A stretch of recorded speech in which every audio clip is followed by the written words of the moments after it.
jour, dès 16h, Historiquement Vôtre vous raconte l'histoire sans se la raconter. Elle nous raconte des histoires qui ne sentent pas toujours la rose. C'est Clémentine Portier-Kaltenbach. Oui, aujourd'hui, Clémentine, ça pue carrément. Puisque vous nous racontez l'été 1858 sur la Tamise, entrée dans l'histoire comme The Great Stink, la grande puanteur. Eh oui, messieurs, oui, voyez-vous. Eh bien, Mathieu, vous voulez souvent me faire passer un peu pour une brute, mais vous savez, je suis une gentille fille, en fait. Et depuis que j'ai découvert avec stupeur à quel point le guano vous passionnait, eh bien, je recherche toutes les histoires qui pourraient plaire aux passionnés de déchets stercoraires et autres déjections que vous êtes. Et donc, voici comment j'ai déniché cette histoire londonienne, en effet, qui se passe à l'été 1858. Et c'est vraiment l'un des plus terribles qu'ait jamais traversé la ville de Londres, l'été de la grande puanteur. Bon, la ville s'est retrouvée à l'arrêt complet, paralysée par l'odeur pestilentielle qui provenait de la Tamise. Alors, que s'est-il passé? Dans toutes les grandes villes à l'époque, et à Paris, épidémie de choléra en 1832, le fleuve est à la fois une source d'alimentation en eau et le lieu où l'on déverse déchets et eaux usées. Et bien sûr, plus la ville grandit, plus les déchets produits augmentent. Et par déchets, j'entends absolument tout. Déchets humains, déchets animaux, déchets industriels. Cette question de la pollution de la Tamise était très ancienne. Dès le XVIIe siècle, c'était une préoccupation.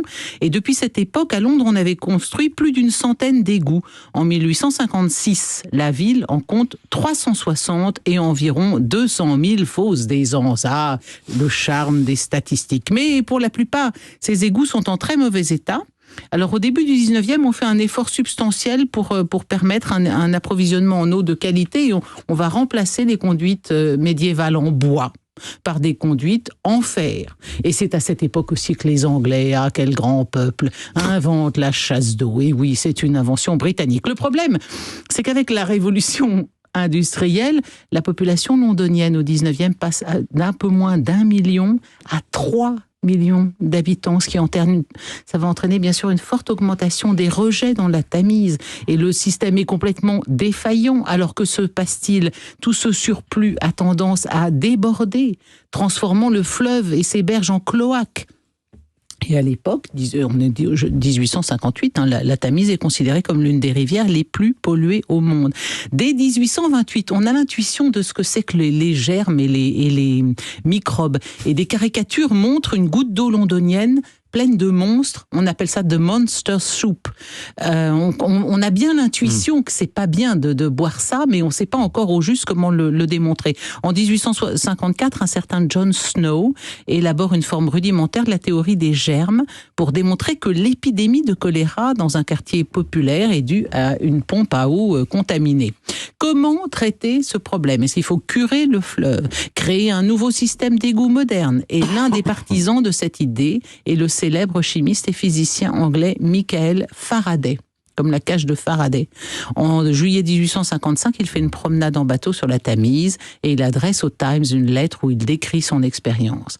La Tamise, écrit-il, est un fluide brun pâle opaque de matières fécales et de déchets industriels. Et il conclut, si nous négligeons ce sujet, avant longtemps une saison chaude nous donnera la triste preuve de la folie de notre insouciance. Et de fait, cette catastrophe écologique atteint son point de basculement entre juin et août 1858 parce que cet été-là est particulièrement chaud.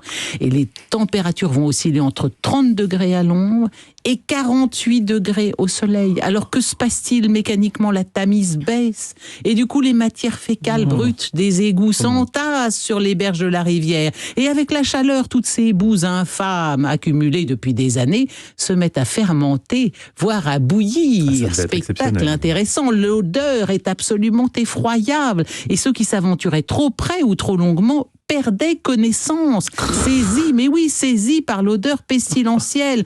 Une pestilence qui, ainsi que l'avaient prédit John Stowe et Faraday, va entraîner une série de terribles maladies, diphtérie, scrofule, choléra. Le roi et la reine Victoria, le prince Albert, un jour de cet été-là, veulent faire une petite croisière d'agrément sur la Tamise, mais ils font quelques mètres, et au bout de quelques minutes, ils sont obligés d'y renoncer tellement l'odeur est insupportable. Vous parliez de Venise, mais je pense pas que ça ait jamais atteint un niveau pareil. Dickens, célébrant l'horreur de la rivière, va plus loin. La Tamise est un égout mortel. Il coulait et refluait à la place d'une belle rivière fraîche. Parole prophétique parce que la Tamise, dans les années 50, a été déclarée biologiquement morte. Et aujourd'hui, c'est une des rivières traversant une grande ville les plus propres au monde. Comme quoi, vous voyez, il ne faut jamais désespérer de l'humanité. Un jour, on se baignera donc dans la Seine. Ça fait longtemps qu'on nous le promet. Jacques Chirac s'était engagé. C'est pas pour demain. Oui. Mais enfin, ça a dû être quelque chose. Et l'œuvre de Dickens en est pleine parce que c'est vraiment pile poil son époque. Il fait des descriptions de ces berges de la Tamise absolument. Enfin, c'est pas très romanesque, si vous voulez. Mais comme vous m'avez piqué il y a trop d'amour dans cette émission toute cette semaine. Alors moi, je viens corriger le tir. Vous ne croyez pas si bien dire, Clémentine, car vous restez avec nous pour le premier quiz de l'histoire qui sera intégralement dédié en ce jour de Saint-Valentin à l'amour. À tout de suite.